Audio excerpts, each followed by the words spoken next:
예, 안녕하세요. 대구 이대찬 변호사입니다. 최근 대전에서 배달 아르바이트를 하던 19세 대학생이 신호를 어긴 도난 승용차에 치여 사망한 사건이 있었습니다. 그런데 운전자는 어떠한 처벌도 받지 않았습니다. 왜냐고요? 운전자가 촉법소년이었기 때문이죠. 경남 양산에서는 여중생 4명이 몽골에서 이민 온 동급생 여학생을 손을 결박한 상태로 새벽까지 폭행을 한 사건이 있었습니다. 하지만 2명은 처벌을 받았지만 2명은 처벌을 받지 않았습니다. 2명은 촉법소년이었기 때문입니다. 촉법소년에 대한 여론이 안 좋아지고 대선 후보들도 촉법소년 연령을 하향해야 된다는 공약이 터지고 있는 지금 넷플릭스에서 소년심판이라는 드라마가 큰 이슈를 몰아가면서 촉법소년 제도 필요한지에 대해서 많은 논의가 이루어지고 있습니다. 그렇다면 오늘은 촉법소년 제도가 필요한 것인지, 촉법소년 제도는 왜 생기고 난 것인지에 대해서 오늘 한번 이야기를 나눠보고자 합니다.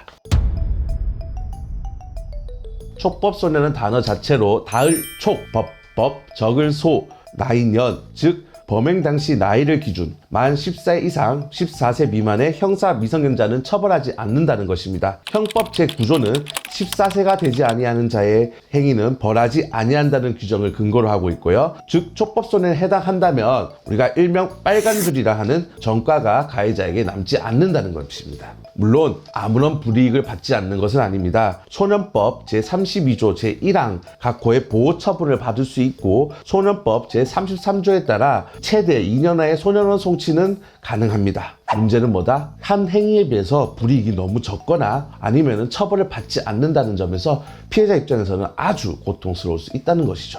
그렇다면 이런 촉법소년 제도 왜 만들어졌을까요? 우리나라에서는 범죄가 성립하려면 크게 3가지 요건이 성립해야 됩니다. 첫 번째, 범죄의 구성 요건에 해당하고, 두 번째, 그 행위가 위법해야 되고, 마지막으로 책임이 있어야 된다는 겁니다. 근데 우리가 형벌이라는 것은 기본적으로 어떤 사람에게 처벌을 줘야 된다는 응보적인 의미도 있지만 반대로 그 사람이 다시는 그런 일을 하지 않도록 하는 교화의 의미도 있습니다. 어린아이들이 어떤 행동을 했을 때 그것이 어떤 결과가 나오는지 알지도 못한 상태에서 한 행위까지 처벌한다는 것은 너무 가혹할 수도 있거든요. 그래서 1953년 형법이 제정됐을 때 우리나라에서는 만 14세를 기준으로 형사처벌을 하지 않는다는 일정한 기준을 삼게 된 것입니다. 그리고 촉법소년 제도는 형법이 제정된 이후 한 번도 개정되지 않았던 것이죠. 하지만 드라마 소년심판에서 나온 사례처럼 촉법소년 제도를 악용하는 사례가 계속 발생하고 촉법소년 제도를 통하여 입은 피해자들의 많은 분통이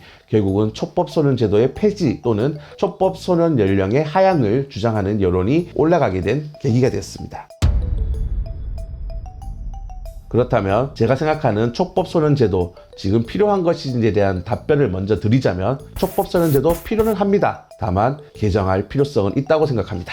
1953년 만 14세와 2022년 만 14세 접할 수 있는 정보도 다릅니다. 특히 어릴 때부터 컴퓨터나 스마트폰을 통해서 많은 정보를 획득하는 현재의 만 14세 어린이라면 당연히 어떤 결과가 나오는지에 대해서 더 잘하는 게 당연할 거 아닐까요? 즉 아는 것이 많아진 만큼 책임도 당연히 커져야 된다고 생각합니다. 또 촉법소년 제도는 현재는 어떤 범죄냐를 묻지도 않고 나이만을 기준으로 무조건 처벌을 면해준다거나 하는데 저는 그것도 조금 변경을 해야 되지 않을까 싶습니다. 만 10세, 만 12세 아이들이 최소한 사람을 죽여서는 안 된다라는 건 알고 있지 않을까요? 그래서 제가 생각하기에는 강력범죄만큼은 촉법소년제도를 배제하는 것도 괜찮다고 생각합니다. 물론 무조건 처벌이 능사는 아닙니다. 처벌이 능사는 아니지만 국회에서 이런 부분에 대해서 조금 더 논의를 해서 촉법소년 제도로 인해서 분통을 터뜨리는 이런 여론들은 변경해야 되지 않을까 개인적인 생각을 하고 있습니다.